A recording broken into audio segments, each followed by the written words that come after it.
What's going on, everybody? Welcome back to Faccis Cinema in another edition of The Good, The Bad, and The Judgment.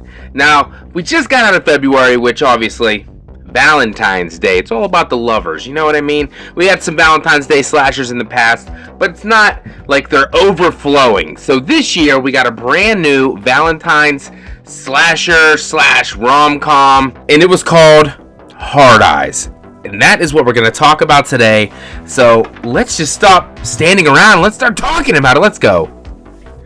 What's going on, guys? Welcome back to the channel. Like I said, subscribe if you are new, and definitely like this video. Would greatly appreciate it. And also let me know your thoughts down below on Hard Eyes. Well, Hard Eyes was directed by Josh Rubin. Right now, it currently sits certified fresh. 81% on Rotten Tomatoes from the critics. Audience score of 78%. So this is a pretty well-received movie. It didn't make that much money at the box office first week. It definitely went up a little bit more on Valentine's Day weekend. But this one just for some reason didn't have the staying power that I thought that it should have, being as good as I thought that it was. I don't know if the marketing wasn't that great on it. Maybe that's what caused it to be so low. I don't know. But it had a budget of $18 million, so in order to even make a profit, it's going to have to get to $25-30 million, which I think currently it does sit globally over $25 million, if I'm not mistaken. I just don't know if there's going to be enough success financially to bring on a sequel or a prequel in this little franchise, which I was hoping for, but we're going to talk a little bit more about that in a little bit. This movie starred Olivia Holt, Mason Gooding. You may recognize him from Scream 5 and Scream 6 as Chad. Also, Jordana Brewster, another horror alum. You may recognize her from the Texas Chainsaw Massacre, the beginning, and she was also in the Fast and the Furious franchise. Not horror related, maybe to some, because it is kind of scary. They go to space with cars, okay? And Devon Sawa, another horror alum, Chucky TV show, Final Destination, Idle Hands. Is that right? Was he in Idle Hands? I think he was, which is a banger movie, by the way. Little Giants, for crying out loud. He was the quarterback. But this has wreaked havoc on Valentine's Day by stalking and murdering romantic couples. This is a simple premise, a simple movie, nothing blowing the doors off, not inventing the wheel, but what did I think was good about it? We're going to talk about that right now in The Good. First off, HEK, the Hard Eyes killer. The screen presence was insane. The look of the killer was awesome. Every time he was on screen, it just demanded your attention. The way he walked, it was so powerful, so aggressive throughout this movie. Definitely love the way that they shot him in this movie. And it could have been, maybe it still might be, I don't know, it could have been another slasher icon. Because the look was great, the mask was fantastic, light up eyes whenever he was looking at night vision was great, the coat, all the homemade weapons with the heart symbols on them and whatnot, the bow and arrows, it really worked for me personally, and I think it was a badass look. Another thing, the kills in this movie were gory and bloody and brutal. He wasn't playing around. Yes, they showed some of them in the trailer like most trailers do, because most times trailers these days totally destroy the movie before we even go see it. But to me, this one really just worked so well. It really did. Blood was fantastic. The practical effects were great. It seemed very real compared to all the CGI. Yes, there was a little bit CGI mixed in, but come on. And that final kill of the movie, I'll just say the beheading, for those of you who didn't see it, that was pretty cool, even though Hard Eyes himself didn't do that one. But that was pretty damn cool. What else we got here? Another good thing, I thought the chemistry between Mason Gooding and Olivia Holt's character was outstanding. I thought they held the movie together the entire way through. Every time Mason Gooding was on screen, he just drew you right in. He's an attractive man. I'll throw it out there right now. He's attractive. He's a fan favorite. He's going to be an A-list celeb because his acting is fantastic. His quirkiness. And then he became an action hero star with the aggression and in the manly screen presence. It worked. Charm, all there. Olivia Holt, you know, the story, the reason she didn't fall in love with people and heartbroken and bitter and stuff. She really come around though, and you really enjoyed her character, and you kind of understood what she was going through. But when those two connected, it was just like, this is a couple that's gonna really make this movie entertaining. And if you did not like these two characters in this movie, obviously it's definitely gonna be the downfall of it for you, and you're not gonna find that much enjoyment in Hard Eyes. You know, I thought the premise was amazing. A killer who travels around to different cities and kills couples on Valentine's Day. It was a great premise. It really was. I think they could have done a lot more with it, or saved a little bit more for future films.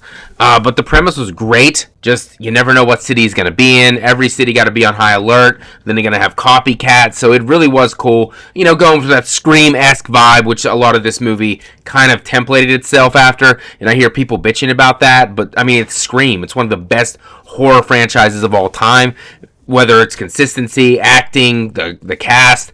I don't know how you could be mad at a film for trying to emulate some of that in their own movie. I loved the drive-in scene in this movie. I'm a sucker for drive-ins. We definitely need more drive-in scenes in horror movies. We had one in Salem's Lot. That was really good. We had this one. Christine had a drive-in scene. Gotta stay with the drive-ins. So much blood and carnage candy. Could have definitely. He was just slicing people up left and right. They led him to an all-you-can-kill buffet. And I dug it. And I was there for seconds. I'm a terrible person. And also, I love the intertwining of the rom-com slasher elements. I'm not really a rom-com guy. I thought the comedy worked for me. I know it didn't work for a lot of people. It was a little jarring. They'd be playing some like romantic songs while the killer's killing people, or it would just switch on a dime, trying to be really serious and then go to funny whenever the killer's chasing them, and they're like saying like jokes like, "We're not a couple, what are you doing?" It bothered people. I thought it was funny. It got a chuckle out of me. It knew what it was. It wasn't taking itself very seriously. So if that was the reason why you didn't like this movie, what's wrong with you? Get a clue. I'm just kidding. If you didn't like it, it's totally fine. And I could see why people don't like this movie. But that was all the good that I had to talk about.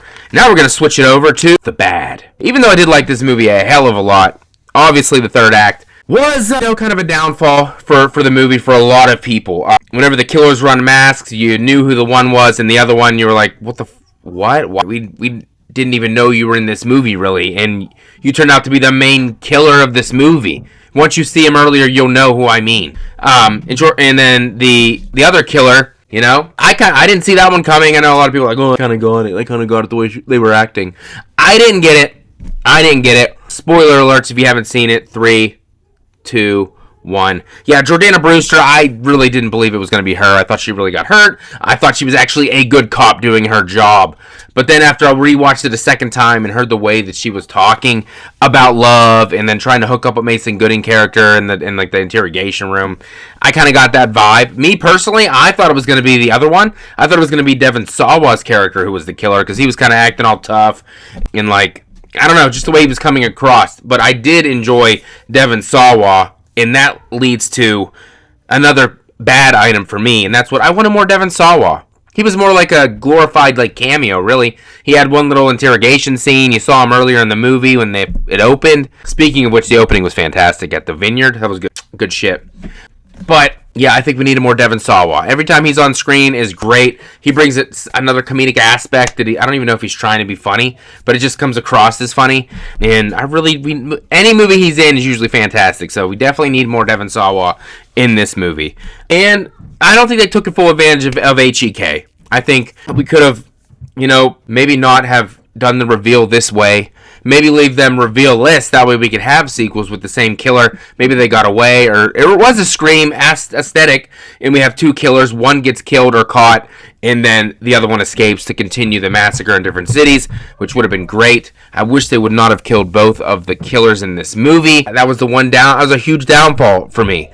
I wanted to see this become a franchise and see it become, another horror icon, because the look is there, and the kills are there, and the brutality, but I don't know if it's going to go that way anymore. We're going to have to wait and see. But fingers crossed that it can make a little bit more money and get us another sequel. Because I think he didn't take full advantage of HEK and kind of did him a little dirty at the end there. Just saying. Even though, spoiler alert, the last part, there's another phone call. And then you hear the HEK voice come back on the phone. So I think they're leading in a different way. I think this is going to be the cult of Hard Eyes Killer, to be honest. Because there was 3 killers in this movie. The one didn't even know who it was.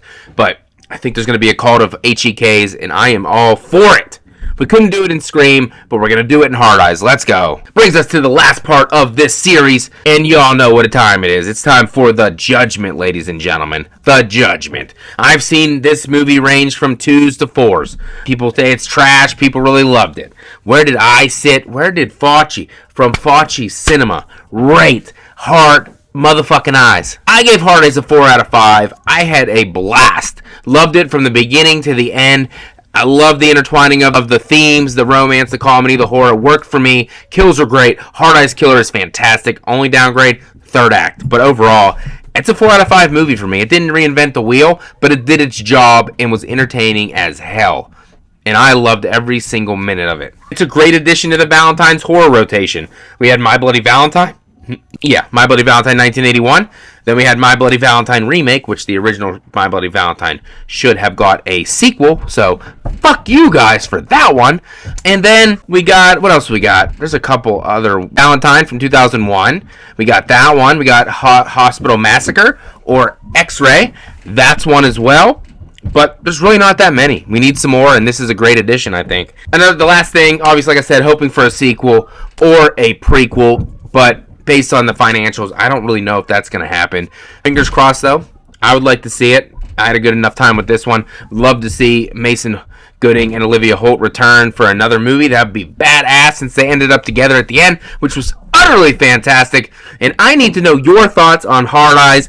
Leave them down below in the comments section. Subscribe for more horror content. Like this video. And also let me know if you like the way that I do this segment on the channel. This will be my second episode. I have Maxine coming up for my third episode and a special Leprechaun episode for St. Patrick's Day. So, and if there's a movie you guys want me to do, please let me know in the comments below. I would love to hear it from you guys. And also, if you like cooking, subscribe to my other channel where I've been posting some short recipes I've been doing. The Rad Chef. Link is down in the description box below. You gotta be careful out there on Valentine's Day. If you don't have a date, don't worry about getting one. Stay safe. Wear protection unless you want babies. Like I did, because I got 4. And you don't want 4. Believe me, you don't. So be good, or HEK is coming for you. Have a scary day, everybody.